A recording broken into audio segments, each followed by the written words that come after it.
Oh, hey kids, it's me again. Same guy that was talking an hour ago. Same shirt. I didn't change shirts. How you doing? So as I said, tomorrow's episode of Behind the Bits is Mike Chisholm, who is the host of the Letterman podcast. It's a new podcast. I think there's only like 9 episodes out, and it's really, really good. And Mike is doing Dave Letterman the way Dave Letterman should be done, and covering the entire Letterman catalog, all the way from the morning show, all the way up to the CBS show, all the way to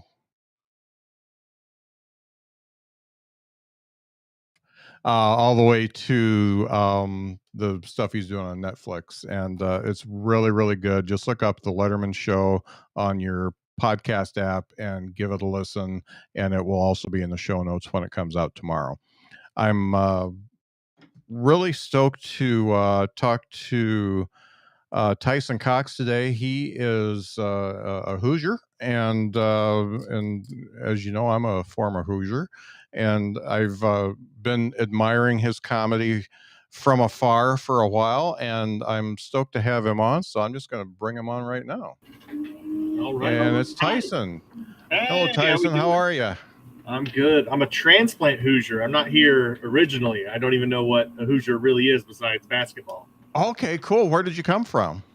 Illinois. Different Indiana. Yeah, I was going to say Indiana 2.0. Yeah, I love the Midwest, but like Illinois, Indiana, Ohio, all the same state. Yeah. It's all the same state. Yeah, it really is. And Wisconsin could be put in there too. True. I haven't been there enough to give my official statement yet, but I could definitely see it going that way. Yeah, they do have in Wisconsin the Chicago accent is like turned up like 2 notches in Wisconsin. Oh, yeah. So it's a little bit different there. Mm-hmm. Southern Canadian, that's all it is. Yeah, there you go. I have to say, I've been watching a lot of your clips, and I also watch the way you are putting out content for social media and things like that. And, we have a mutual friend in Dan West, and I know that he's a big fan of yours as well. And I'm glad to finally have you on the show. Yeah, it's good to be here. Yeah, I've known Dan for coming up on a decade now. Yeah. And now he's leaving town. He's hitting Atlanta. Yeah, he's getting out of Dodge. He's going to be closer to me now than he is to anybody in the Kokomo or Indianapolis area. Yeah. I think it'll do him good. I think it'll be a bit of a, not really a shock. I definitely think a benefit going from Kokomo, Indiana to Atlanta, Georgia. Yeah. Yes. I mean, it's funny. I went from South Bend to Huntsville, and Huntsville's bigger, but it's kind of a big small city, but still it's a little bit daunting, especially the driving and stuff like that. It's definitely different. And the weird thing about Huntsville is there's so many transplants from all over the country. You get all the different types of drivers. You get the ones that drive too slow, the ones that are too aggressive. You just get them all, and they're all in 565, and I feel like they're all trying to kill me. Yeah. Do you ever do the thing where you think you invent a good system where you're like, all right, if all the slow people are on the right, medium speed in the middle, fast on the left, like, I invented driving. Yes. Yeah. The way it should be. Yeah. I do that all the time. Like, I thought I invented the metric system one night. I was like, inches and feet, that's complicated. Make it tens. Everyone does tens. Tens is 10. Make everything divisible by 10. That's all you got to do. I'm like a smart idiot in that aspect. I'm like, I got it. Yeah. So one of the things I didn't check on before I started talking to you is how many years have you been doing stand-up? It's hard to say because I didn't open mic once. I know comics that'll be like, I've been doing it for 20 years because one time I did it one time when I was 8. Like I did it open mic at a church camp when I was like 14, I think. So that aspect, 19 years. So I've been doing it seriously for 6 years, but I've been tinkering for like 8 or 9, maybe 10. How old am I? Yeah, about 10 years. Okay. Tinkering. And what brought you to it? I just loved it. It's not a harrowing story where I was like, I was in the gutter and this is my only salvation. I was just like, this is neat. I like this. That's but I great found because the lady I talked to before you was going to kill herself. So, oh yeah, no, my stories are never that interesting. Yeah. I have to really search for the interesting part because it's been not bad. It's been a pretty uneventful life in a good way. I mean, I've had some, I've had a life just like anyone, I guess. But Right. And did you start when you were in Illinois, or did you start in Indiana? I started in Illinois. Yeah. Actually, I lived in Chicago. I grew up on a farm, and I was like, time to do the reasonable thing and move to the closest, largest city I can. So I moved to Chicago for college, and I dropped out, which is the theme of my life. And I did an open mic up there during Columbia College had sort of art school, so they did all the artsy stuff. So I did an open mic up there and was like, this is great. Ended up following a girl to Bloomington, Illinois, and then that's when I started to do open mic comedy once a month, and once a month, and twice a month, and once a week, and then 3 times a week, and started working at the comedy club. But that was down in Bloomington. Normal, and that comedy club is a church for wayward men now. So it's kind of the same thing. Yeah. That's good. I like that. And as far as influences, as far as comedy goes, was there anybody that you emulated early on? I'll watch old clips, and it's Daniel Tosh. Okay. He was really big at the time. He was never my favorite comedian, but I just would listen to it, and I'm like, I sound a lot like Daniel Tosh right now. But I loved, even back then, I loved Kyle Kinane was fantastic. I was a big fan of him early on. Mike Birbiglia. So I always had a bit more of I like the more kind-hearted whimsicalness of their material. Mm-hmm. Because 80s comedy was all like, hey, and I pushed that guy. And you're like, why did you push that guy? Women, are they people? Am I right, fellas? I don't that's never been my jam. So I really enjoyed how fun and goofy Kyle Kinane's stuff is, while still being kind of a dirtbag. I mean, he's stuff from Uncle Barbecue. I love that. It's just so fun. Yeah. He's a grumpy guy that is you can tell he's harmless. Oh yeah. So I always like those kind of influences. I think Louis C.K. too, but he was hard to not be influenced, because when I was starting, he was the biggest comedian on the planet, right? So I could see a little bit of that, that little look he would do. I was catching myself doing that, stuff like that. And thinking about your first material, it's always the most cringy thing to do. But when you think about your first material, what was that like? So if we're ignoring the fact that I was a 23-year-old man with a microphone, this is my great idea. I don't know people or feelings yet. Yeah. It was I'm a very structured person when it comes to this. I word for word, I'll still write. Maybe not strictly word for word now, but I'll write I have a document with all my first jokes on it. I have all my material because I write it down on paper, and then that gets put into a Google Doc. And the material was bad. It was not very good. I did not know what a punchline was, but I would say things. I'm a college age kid doing college age humor. Ooh, going to talk about fingering. I said the word. You guys like that? It was you guys hear about this poop I took? So a lot of trial and error. That's one thing I like to help other comics, and I've written some writing stuff because I like to try to help, brings everyone up, and I'll always tell them, they're like, oh, you're a really good comedian. I'm like, yeah, I'm not a good writer. I just write so many shitty jokes I eventually run out, and a good one. Because because that's all it is. Is just you just keep writing, and eventually you go, oh, that was good. I like that one. Look, I have a joke now. Yeah, and you have a very good presence as far as a stage presence. You've got kind of that dude that lives next door type of a stage presence, so it's comfortable and it's almost like icing on the cake that you say funny stuff. Do you feel like that presence is something that you started with, or did you develop that?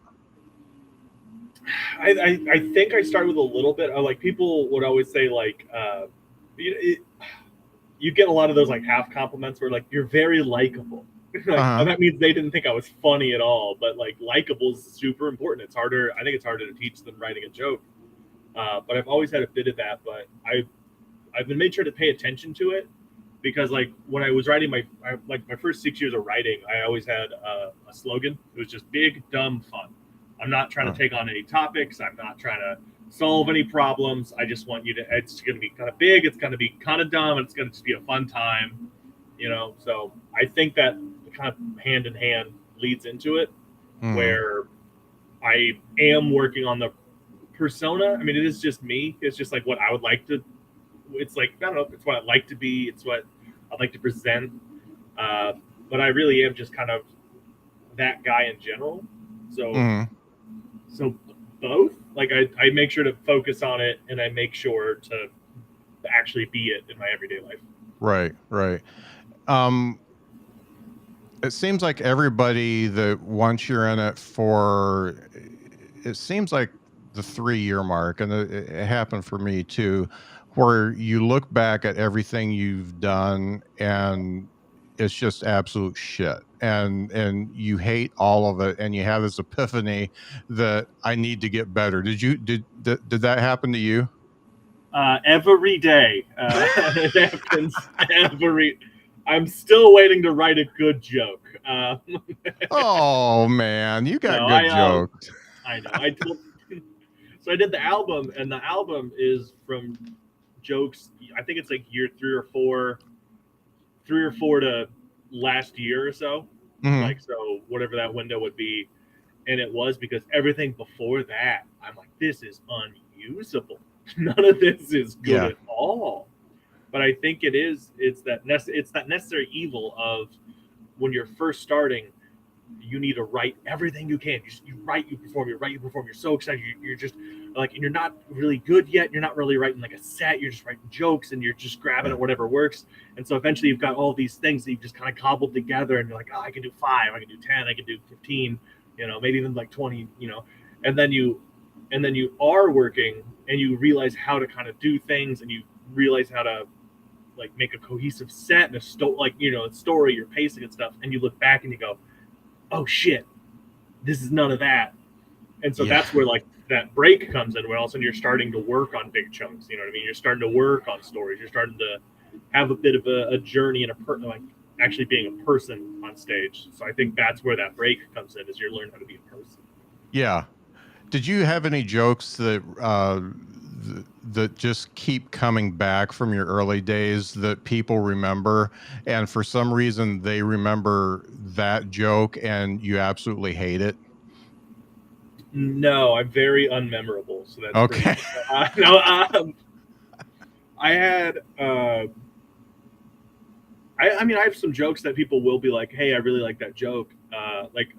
My Star Wars joke, and I don't get to dust it off too often because it's a pretty nerdy joke, but people will like that one. So luckily, I don't have any bad jokes haunting me. I don't think.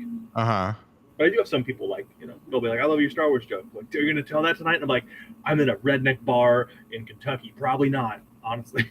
I don't think you want to hear my thoughts on Luke Skywalker being part of the South. That is full disclosure. I am not a Star Wars fan. I don't like anything about it. And I saw the first one in '77 in the theater, and that's where I said, "Oh, this sucks. I'm not going to watch anymore." And sure enough, I didn't watch anymore. But that is the best Star Wars joke I have ever heard. Thank you. I'm going to blush. Is it on the album? It's going to be on the album. Yeah. Oh, good. That's Yeah. because I watched that through several times, and I just thought it was fantastic. The reason why I ask you about jokes is because I've got one. I used to do one about sitting on my balls, and I thought that was like totally original, and Ooh. I had no idea how hack it was until I saw like 100,000 other comedians do it in Yeah. like 1960. So and but when people remember my early sets were there, are friends of mine, they're always like, hey, you still do that sitting on your balls joke? And I'm like, Uh, no, never. oh, that's great.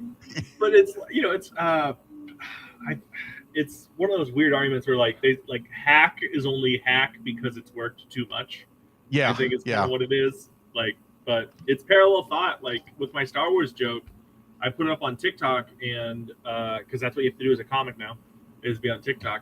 yeah, And podcaster dad, I'm sorry, buddy. And yeah, I put it on TikTok, and people have no idea that two people can have similar ideas. They have no idea because people yeah. like 6 or 7 people like Family Guy did that. I love that was on Family Guy, Family Guy, Family Guy, and it happened with another bit too. It was like Key and Peele. Like I have not watched any of these things. Uh-huh.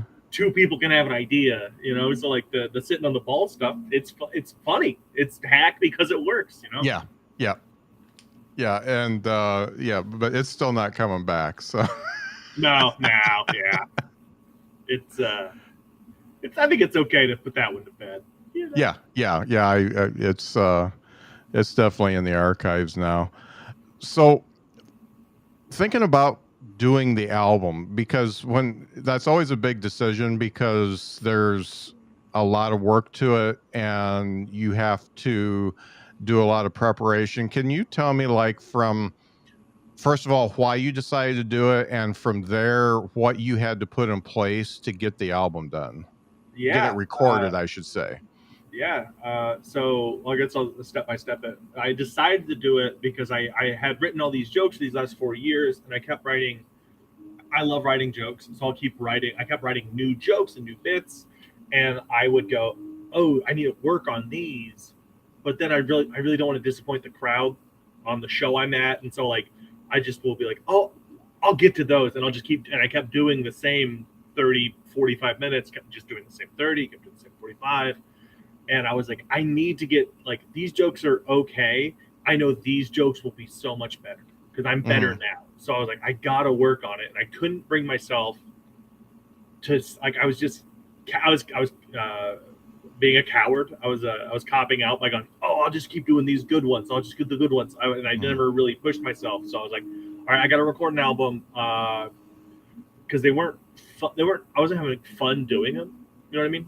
I was Right. Yeah. because there was no point to them. It was like this, I'm saying these words to make $100. You know what I mean? Like Hmm. that's not comedy. That's not fun. You know. Right. And so I was like, I got to do this album, and I just kind of wrote down a goal. I was like, I will have my album recorded by I think it's actually end of July. So I said I'll have it recorded by. I was Hmm. like, I gave myself like 9 months, which I found out it's a huge amount of time. And I'm so glad that I didn't have 9 months to toil over it Yeah. because because I was like, all right, worst comes to worst, I have enough equipment, I know enough people, I can kind of do a DIY album. I'll make it happen. I'll do it all on my own, and once it's done, I can shop it around. And I was talking to Nick, who works at Helium, and he goes, "Oh, why don't you just record it here?" And I was like, "Okay, why don't I just get on Netflix too?" And it was like, oh no, the guy that does it. Like, go, I'll message him, I'll hook you guys up. And I was like, oh shit, really?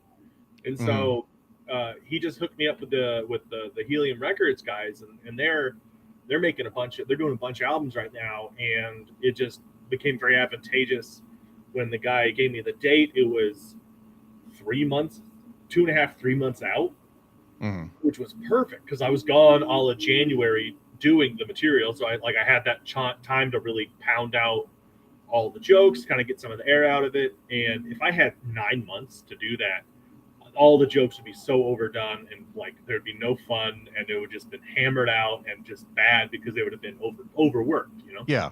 Uh, but like, so I had the 3 months, and they reported it in the upstairs room at Helium, which I love. I'm sure it's super cool to do theaters and stadiums, but I love a room that holds 50 people tight. Like that's mwah. And so they just had it up there, and then they ended up taking care of everything on the back end. Like I emailed the guy today, and he was like, "Yeah, final cuts done this week," and then I just picked July 29th for the album release so I could have a party and have a cool show at Black Circle. Like I was like, "Hey, can I do a show?" And they're like, "Yeah." So that's kind of how the long and short of it kind of all came about. When you work with a record company like that, how involved do you have to be, like in the edits and all that? Luckily, like I know enough to have limped it by. Like I could have theoretically done it on my own, but this was super convenient. Like he just sent me, I did 2 shows, and I kind of felt that I nailed, like I was like, first show, got it. I wanted to kind of feel like an evening, you know what I mean? Not like perfect. So like there's some in there, but I listened through, and I just sort of like at the minute markers, I was like, hey, I have some weird dead air here. Can you cut this? And I think I only made like 6 little edits that were like, one of them I sipped a drink real weird, and I was like, I just didn't like that. I didn't feel like it added anything. So like real unimportant but like anal things to be like, hey, get rid of that. But he said it was super easy to edit on that end because it really was only like a few edits of like clip this dead air. I don't, like I said, I don't, you know, one thing I just checked my notes, and I was like, checking my notes. I'm like, I don't need that on the album. Yeah. So with the editing, that's about it, and he's taking care of all the rest of it. That's really cool. I've known people that, you know, they use a label. I've known people who do DIY, and I know the DIY process is there's a lot to it. Yeah. I did have a buddy that was like, you know, just do it DIY and then just give it to your buddy who works at Sirius. I'm like, I don't have a buddy that works at Sirius. Like, yeah. He's like, oh, everyone's got one. Like, I don't. This is my buddy. Helium Records. Yeah, you gotta do that 6 degrees of separation. You can usually find somebody. Yeah. I don't like to bother people though, which I think really does hold me back from getting booked, because I never want to be like, because I've produced shows, and I know as soon as you produce a show, you get 1,000 comedians. Some people have done 2 open mics, and they're like, "Hey, when can I close your show out?" You're like, "No, like I don't. Who are you?" You know. So I always, that holds me back. Where I'm like, I don't want to bug nobody. Yeah. It's funny. I did just a few shows in South Bend at Vegetable Buddies, and I would have people show up at the show and want to go up, and it was a showcase. I'm like, oh no, this is already scheduled. Yeah, these people. There's 12 names on the poster. Why do you think we have more room? Yeah. That actually had me on Sunday. I'm like, I don't even run the show. I was like, hey, I'm hosting this show. It's gonna be a fun time. Come out. And somebody goes, is that an open mic? Yeah. No. Not at all. So, as far as the material you've got on this album, do you? It's always a compendium of your best stuff, and I always like to compare it to like music. So you know, everybody's first album is usually the best stuff that they've done in like 10 years. It seems like musicians are doing stuff for 10 years before they put that first album out. And then the second album is the stuff that didn't quite make the first album. And then the third album is just shit because they overthought it, or they didn't think enough about it. They're like, we overpromised. We got to do one every year. We don't have this. Oh no. Yeah. So in comedy, you do this, and you put it in a format that's going to be around forever. Do you feel like you need to write a whole new hour now, or what are your feelings after this gets released? I want to do the new hour. So like I'm not here to tell anyone else is their business or anything like that. Like I know comedy and our current culture has a lot of like new, gimme. But I want to do the new hour. So I've already worked when the album came out. I still had another 30 minutes of material that was that stuff that I was like working on that I haven't really hammered out yet. So because I'm keeping the Bigfoot bit that's on there, and I'll pull out the Star Wars joke. Other than that, all those other jokes, I'm done. I don't want to do them anymore. I want to see what else I can dig up. So like I like pushing. Like I like the mystery of it. I like the danger of it. And I do feel that like the first. So you're saying like the first albums for musicians is like their best. I feel like this is going to be the best that I had at the time.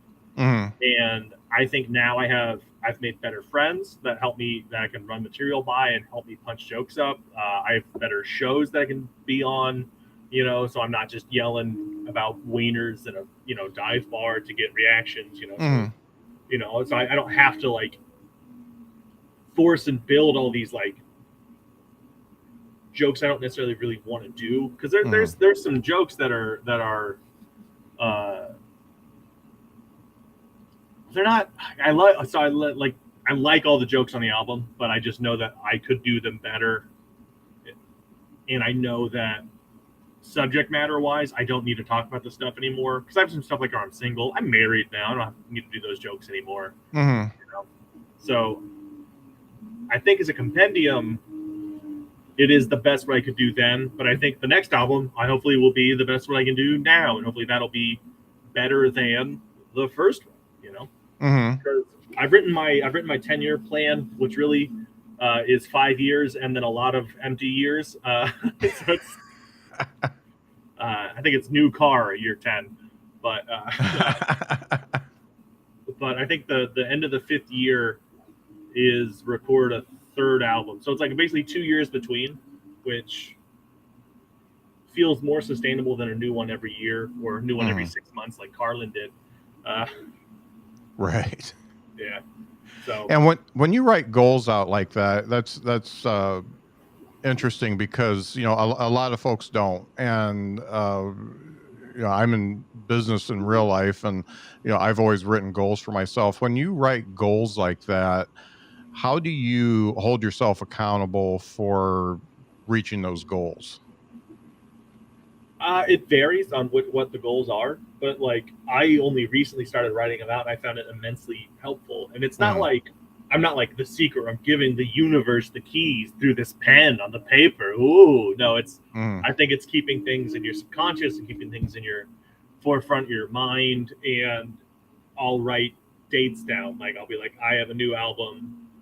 Like my 10-year plan has the year marks on it, so I go, I got to make sure. And I start making the little plans between where it'll be like, okay, I have to, because I'm going to do Fringe Fest in 2023. I've decided I'm going to do that. And that means I have the hour I want to do. And then just start stepping back. So like, all right, by 2023 for Fringe Fest, I need to have this hour honed in. Okay, to have the hour honed in, I need to have it written by this time. Okay, to have it written by this time, I need to have, 30 more minutes of this, or I need to work on this. So it's weirdly stepped back because I'm looking at the thing in the future and just watching it slowly grow. And I know to keep myself from panicking, I need the goals to be like at least like growing equally with it. That makes sense. You mentioned about having a broader amount of friends to bounce things off, and how do you get to the point where you are, first of all, comfortable enough in your act that you can take notes from somebody, and how do you realize that this note is good and it fits with your persona and what you want to bring forth, and how do you sift out the ones that are good and the ones that aren't going to work for you? Trial it, like I think it's that internal compass a lot of times, which I'll admit's been wrong a lot, because I've had friends be like, "Hey, this would be a fun tag," and I go, "I don't think that's funny. I don't get it." And then they'll say it like once or twice. I'm like, "All right, I'll give it a shot, and I'll do it, and it just hits really hard. I go, "Oh, okay, all right," and then like I'll keep it, but and then I'll start to like, the more you work with it, the more you start to understand why it's working or why it's not working.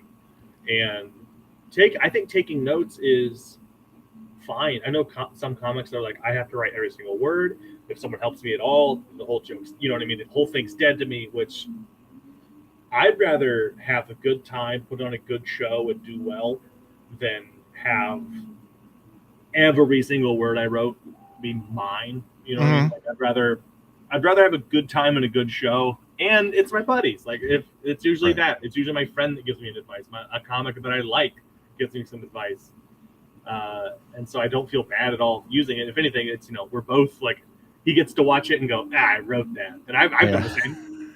That might be the thing too. Is like, I've given a ton of thoughts to people that sometimes they get used, sometimes they don't. I love watching a show because it is that little comic ego in me. Like when someone does the punchline I give them and it just hits real hard, I go, "Oh yeah, those are my laughs from the one." Same, yeah. yeah. But it's just that. It's just trust in your internal compass, trial and error over the years, and then also just trying them out, because I know when I first started doing comedy, open mics, gold. Oh my God, couldn't imagine not doing everything perfect. Nope, Mike, I gotta do everything pristine. Oh, sharp. Ha! It's not like that at all. Like, open mics are have fun, be goofy. You actually have a better time, have a better set, and get a better understanding of who you are on stage if you're having a good time up there. So yeah, now I'll just try stuff and go. If it works, it works. If not, right. Yeah. If it doesn't work, you figure out why. If it does work, you figure out why. For sure.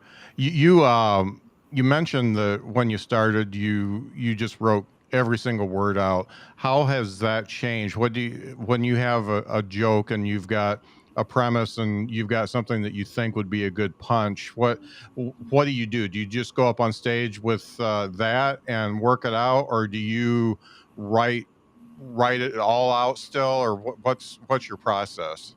So I typically if I have an idea, I'll text it to myself, and then I can sit down and write it down. Like, all my notebooks are stickered up and beat up real bad, but they're just full of like written out and then set lists. And I'm still very, very much like, I write it all out, so I know where the joke's going, I know where the dead air is at, and I kind of get rid of things, and then I will do the joke, and I won't hold myself 100% accountable. Like, I'll let myself have wiggle room, be in the room, listen to how the audience is reacting, and I'll let myself be a little bit more fun and goofy with it while knowing where the joke is going, which I think is that's helped me a lot. Because before it was like, these are the words, these are the words, these are the words. Now it's like, hey, we got it. Like, I still write it out word for word. I'll go back, I'll listen, and if I have a good ad lib, that's in the joke now, and I write that down, but I don't hold myself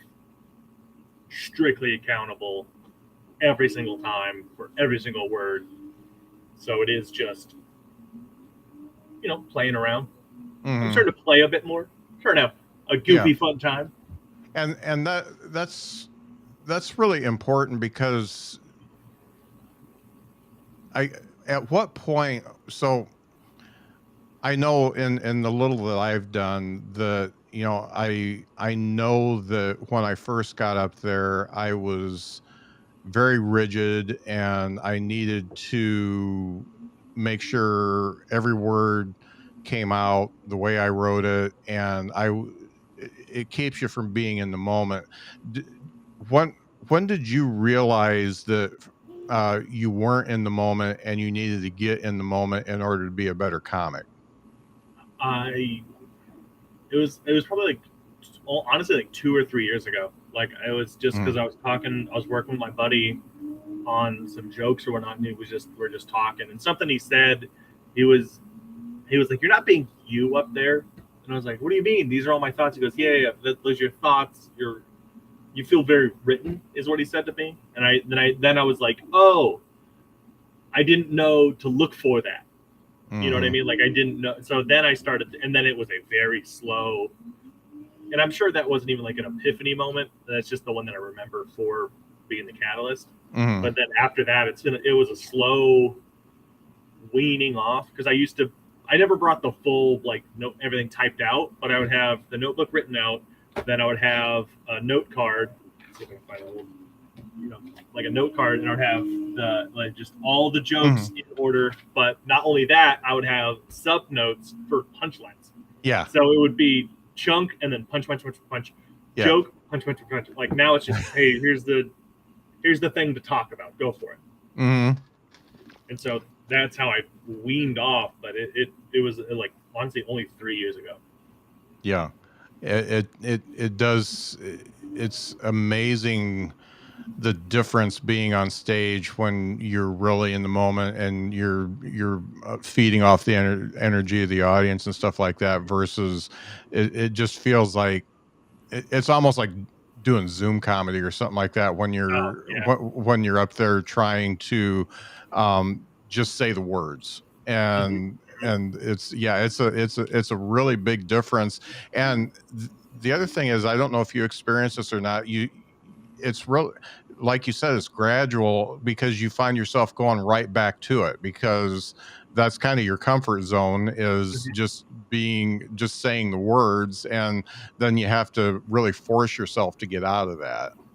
Yeah, like, it makes me feel like hopeful for the future too, because I know I need to slow down when I talk. I've always talked very fast, and it's due to being uncomfortable. I'm anxious. I'm an anxious man. So I talk fast so there's no, like, silence. But it helped me become a better writer, to go say these words, get this punchline. But then, being a person, I became a better performer. Now I need to do whatever slowing down would be. So, like, I'm glad that there's, like, oh, it's always hope. There's always growth. You could always get better. Like, I like that.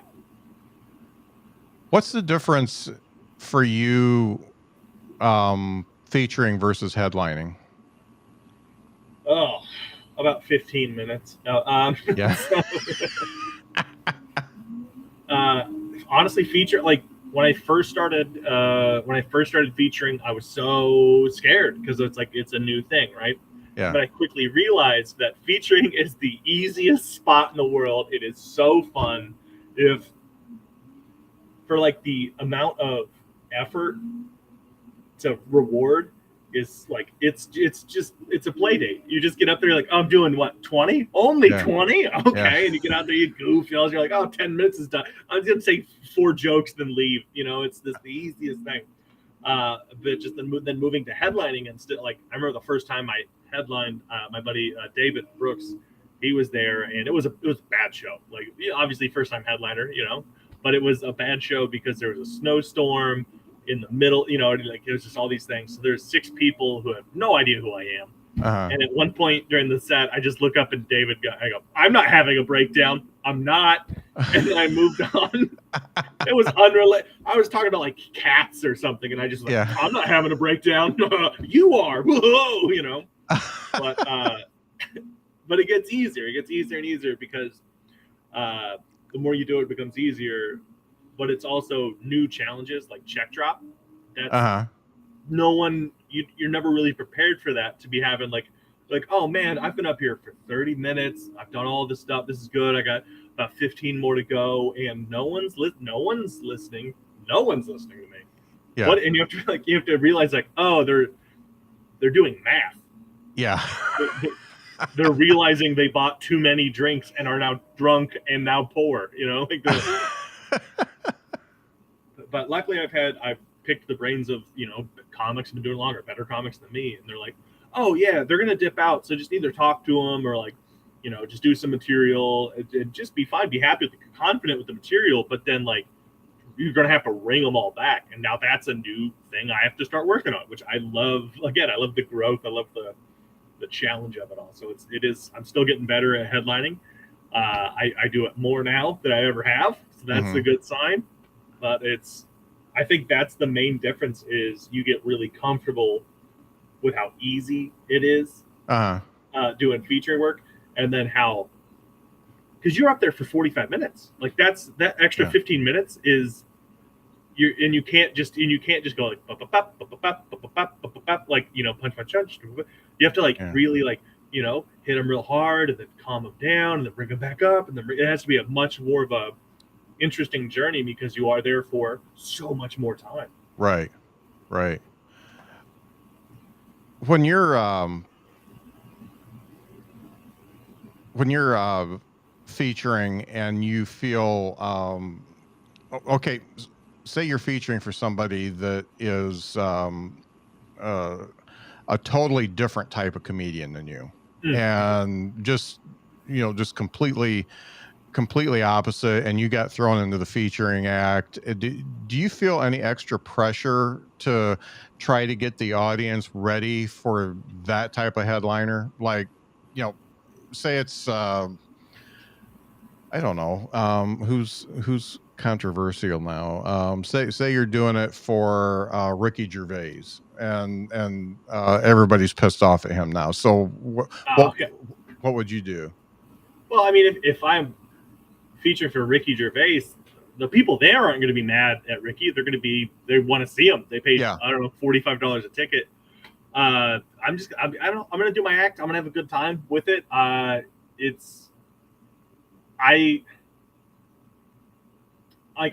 can't, there's nothing I can do to trick an audience. You know what I mean?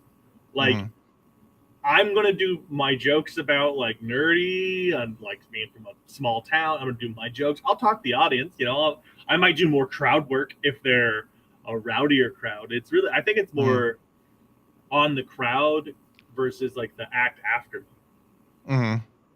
That makes sense. Like, yeah, because if the headliner is good, the headliner should be fine no matter. The headliner has earned the responsibility to be good at the end of the show. They've earned that responsibility. Because I was talking to somebody and they gave me the advice early on. They're like, it doesn't matter if you crush or bomb. It is the headliner's job and responsibility to crush harder than you or dig out of that hole. Like, I'm not, obviously I'm not trying to bomb.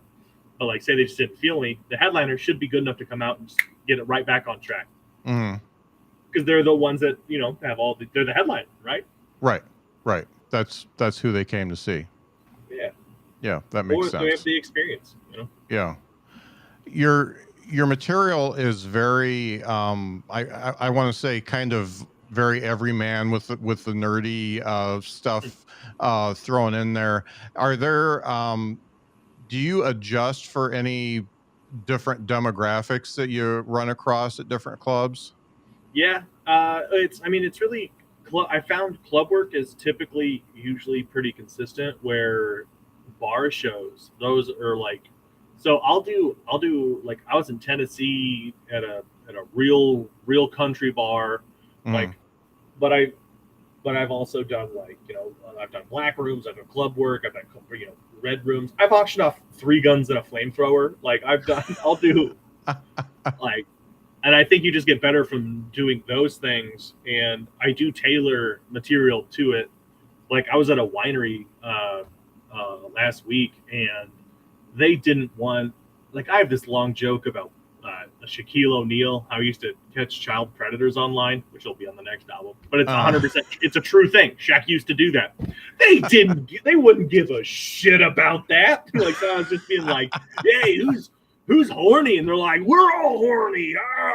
So you just gotta really tailor. Like, I've learned to read a room a bit more, and it just, as much as it, like, there's these jokes I want to work on, I'll slip those in, but I can't force what I, I can't force what I want to do and work on them. And just like they can't make me do, they can't change me completely either. So, but that's why I like writing so much. It's like having a big arsenal, like having a lot of things that I can do. Right. Now I get to talk to a ton of old timers, and being an old timer myself, and they everybody says there's no shortcuts as far as comedy is concerned. You gotta do your time, and you gotta get better on your own. Have you found anything that you think would be, if you would have known it when you started, it would have been a shortcut for you to get better quicker? Well, I think actually understanding that this is work. You're like, it's a job. You know what I mean? Like, it's a fun job. I think it's the best job on the planet, but it's still a job. Like, you need to put in constant effort. You need to put in hours every week. You need to keep track of things. You got to have accountability. And I wish I'm still coming into that more and more. Like I wish I had known how much work it was up top. And I think if I had just known more about like the nitty gritty, if they're like, okay, to feature, you're gonna need 30 minutes, but that actually means you need to have about 45 minutes to an hour of material. In case something, they're like, okay, cool, need to have this. I just started, and I was just like, I don't know, I'm gonna do open mics and then be on Comedy Central. Like, that was my whole, that was my goal line. I don't know, but so I wish I had known that it is work. It is a job. It's a fun job, but I wish I had known that. And then also social media following, which is, it was 2009 or 10, so like everything was still newer-ish. Like, I just wish people were like, yeah, be on that, get a following. I think those two things. Yeah. Did you you're doing pretty well as far as social media is concerned, and putting out good content, and you're getting responses from it. Are you gaining fans from that? How has that changed how like how many people show up for a show for you? Right now, it's changed none at all. But I have a strong feeling it will, because that was one of the goals I started to work on. Is I want to eventually get to a point where I do a show most anywhere and 20 people show up to see me. Yeah. I know that's in my mind, that seems so egotistical and outlandish. But then I remember people sell like 1 million tickets in the Madison Square Garden or however big that place is. You know what I mean? Yeah. Like, I think I can get 20 people in Kentucky. But it has helped me get more of an online presence, which the bigger your online presence is, the easier it is to get more of an online presence. And the bigger your online presence is, the easier it is to get booked on things, because people go, oh, this guy's got a bunch of followers. Maybe 10 will show up, maybe 5 will, so it hasn't yet, but it is in process, if that makes any sense. Because I have 2 channels on like my TikTok. I have my stand-up, my personal one. Then I have a nerd. It's called Nerd News. And both of those are getting a lot of followers now that I'm actually taking time to cultivate it and play to the platform's strength, which is quick cuts and shorter videos and stuff. But I have people that are like, hey, this is great, I really like your stuff, I'm excited to see the album, or listen to the album. So it is in process, but I've only been doing it 2 months for one channel, and then I've only given about 3 weeks worth of effort for the other one. So like it's all new, but it's picking up steam rapidly. And it looks like really rapidly. So whatever you decided to do, you must have done it right. They always say find your niche, and luckily being a big nerd's a niche, so that's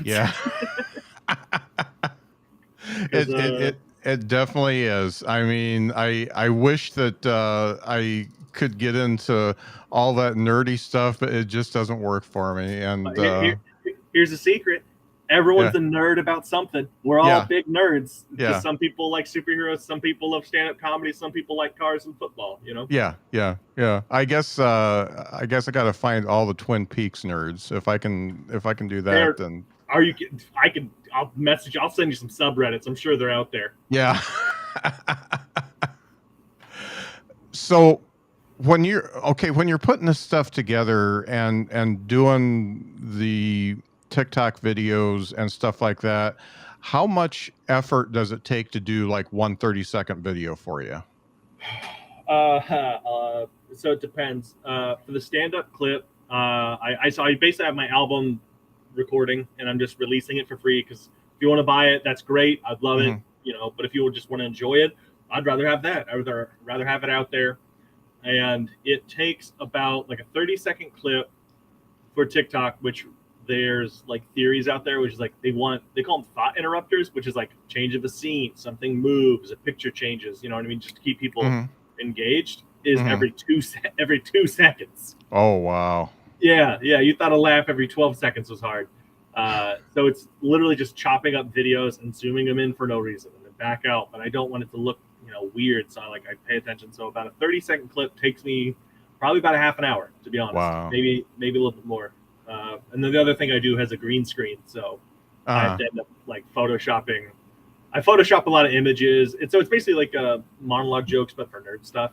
And I have one that was like 18 seconds that took me an hour and 45 minutes just because I wanted to like put a glow effect on my eyes. So. Oh, okay.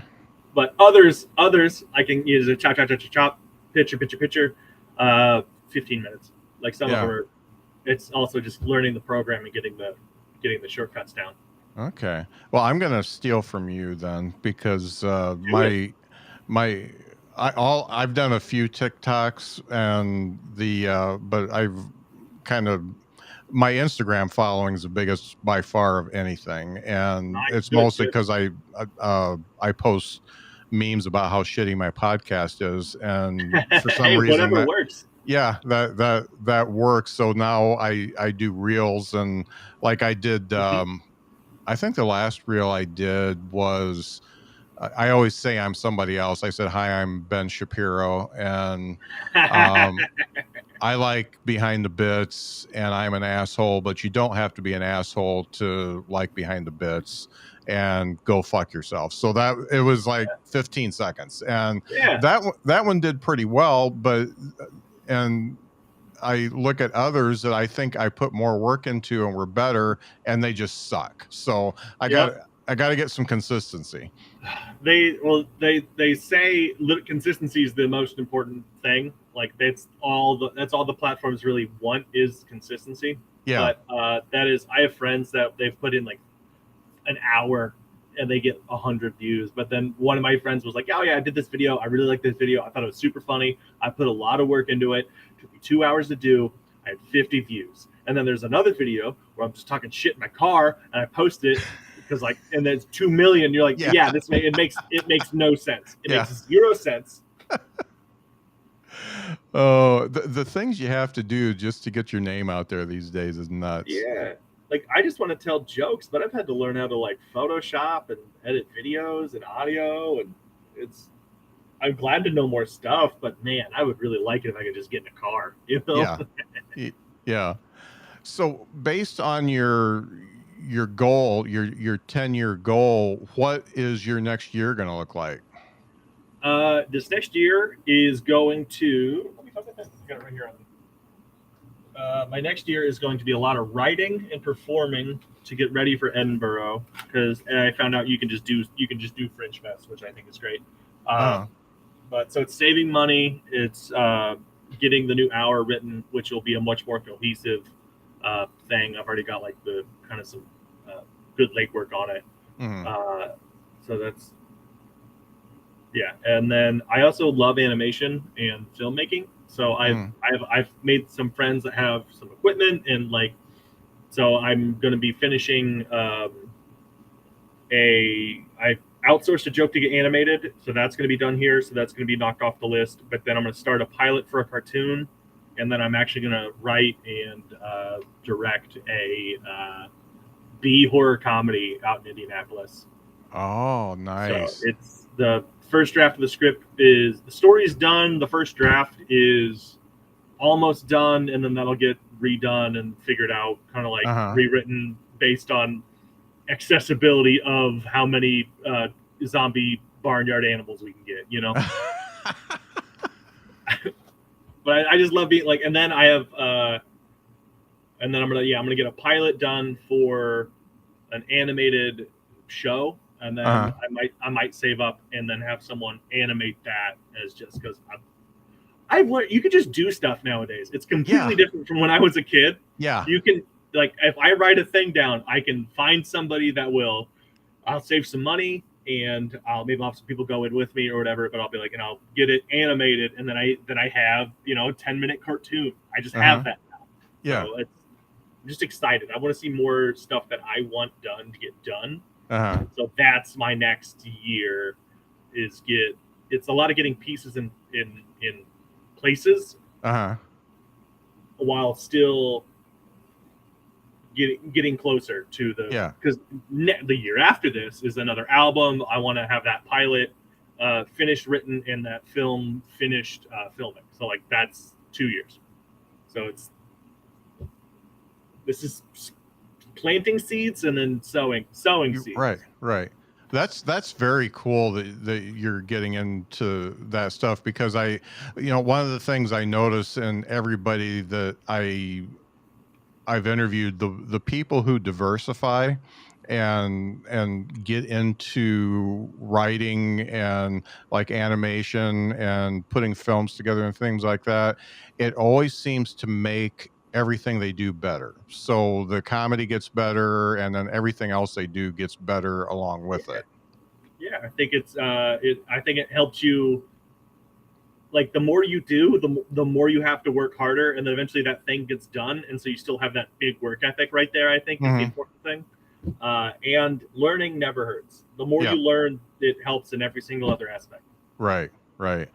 Now I got to ask you something. I've talked to, I don't know how many middle Indiana comedians for the show, and I follow a lot of scenes because I always want to know. I'm always looking for people like you. I'm always looking for the ones that are, right there on the edge of putting an album out or putting a special out or something like that. And I'd much rather talk to you than talk to somebody famous who forgot how they got where they're at. Oh, yeah. And I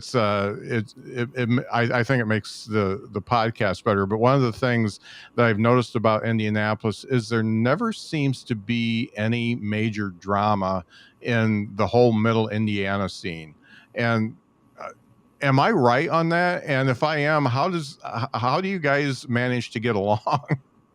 Yeah, you're mainly right. I think we had one big dramatic thing about 5 years ago, and that caused us to kind of really get our ducks in a row.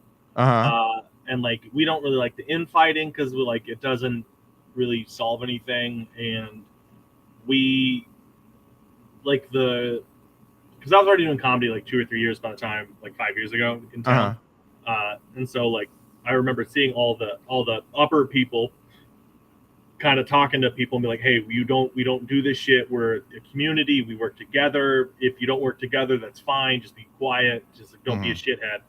Uh, and then that's trickled down, and it's still kind of like, hey, we're all special. But I think that's the thing is like we address the ego as like we're all special, Yeah. but everyone's special. Calm down. Yeah. Uh, I like but that. like, yeah, people still have their inner tiffs of like, I don't like this guy. I'm like, all right, but they don't make it anyone's problem. Right. And South Bend was really like that too. Very welcoming and very, very nice to the people that came up. And it's not like that everywhere, and I'm sure you know that. And Yeah. yeah. Now you do get to see, because you're out so much, you do get to see new comedians that have Mhm. been in it like a year or even 6 months or stuff like that. If you recognize somebody that is, they've got potential, because we I'm sorry, I've watched enough open mics that somebody that gets up is just never going to get any better. And Yeah. and then you see these people with a spark, they're still raw, but they still need to do something. What advice would you give somebody that is new to it, but you see some potential in them, and you just something that would make them get, I always like to say, get better quicker? It's just do it do it more often. Like that's really it. Like put in the work. Like it. What I hate seeing is really really talented comedians get up there and then they just get like and they just crush off the rip, and then they just stop trying because they're like, oh, and then you just watch them, like they came out so strong and then they got a little bit better and then they just coasted. I hate seeing that. Like if they just push themselves or like try different things, like and they just would just keep climbing. But it is, again, it's just work. It's hard. It's some of it's not fun, but it's work. So my advice to anyone that wants to get better quicker starting out is video record every set you do. And then if you really, really want to get better, if you really, really want to not use extra words, every word you say, hand write it out. And that will make you hate all of the hey, because you're going to, like, you guys, that's a big popular word in the Midwest. It's like, all right, you guys, you guys are like, right? You will hate the word right. Like after because your hand's gonna hurt and you're like, why am I saying right? There's no point there, and that will get rid of a lot of things that have no point, that have no reason to be there. So you just don't say them anymore because your hand hurts. That's funny. You're only the second comedian that I've talked to that it's pretty much transcribing your set, and it was who was it? It was Liz Mealy. She does the same thing. Oh, I love Liz. And she still does that. And you talk about work. You talk about comedy being a job. That is work. It is, because people will be like, I don't want to record my sets because I hate my voice. Well, too bad. There's so much worse than that. Watch yourself on video and then write down everything you say. You're going to hate a lot more. But you get better at it. You get used to it. You're like, oh, that's my voice. Yeah. It's and that's something I took from her. And now that you've said it twice, now that I've heard it twice, I'm going to start doing it because I haven't yet. Yeah, it's not fun, but it's in the same vein of maybe not transcribing a set, but after you do a set, listen to every single one. Yeah. And think about my buddy Troy Davis gave me this advice, and it was such simple, good advice.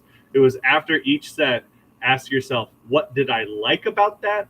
And what did I not like about that? Yeah. And that's such an easy way to break down how to improve at comedy, because I liked that I got a bunch of laughs. Okay. Well, what didn't you like? Well, I didn't like that I didn't get a bunch of laughs. Like, okay, well, why didn't that happen?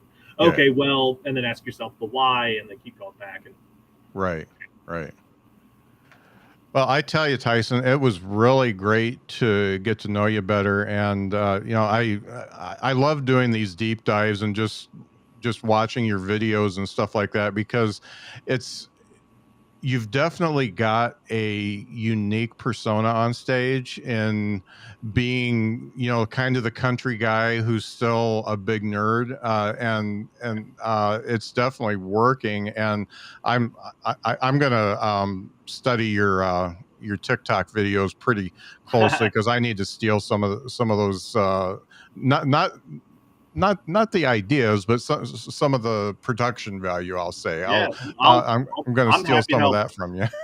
I'm happy to help anyone out too. Like that's the thing is I'll tell comics all the time, hit me up. I won't like write your joke for you, but I'll help you figure out how, like, why it's working, why it's not working. Like, I'll give you the tools. That's great. Yeah, let me know if you can help. And where can people find you on the internet, especially your TikTok and your Instagram? All of my personal stuff is Tyson Cox Comedy, TYSON COXCOMEDY. I think I spelled that right. Everything is Tyson Cox Comedy, TysonCoxComedy.com, @Gmail. Then I have the nerd, then look up Nerd News. I think it's the Nerd News Network on TikTok if you like nerdy content. If you like nerdy content, that's been really fun to make. And that's a great title for it too. It's a good alliteration. Yeah, that's excellent. Well, thanks so much for being on the show. Like I said, I've really enjoyed watching your videos and just knowing that you're one of those Indiana guys, and it just seems like everybody that I talk to from Indiana just really has a good head on their shoulders, and it's really cool to see folks that are centered and very focused on their careers. And I'm really glad I got to talk to you. Yeah, thank you. This was super fun. Thank you for having me. I love talking comedy, so this is always good that I don't have to bore somebody at a dinner table when I do it. Yeah. Excellent. Well, thanks a lot, Tyson. Yeah, thank you. Thank you. Yeah.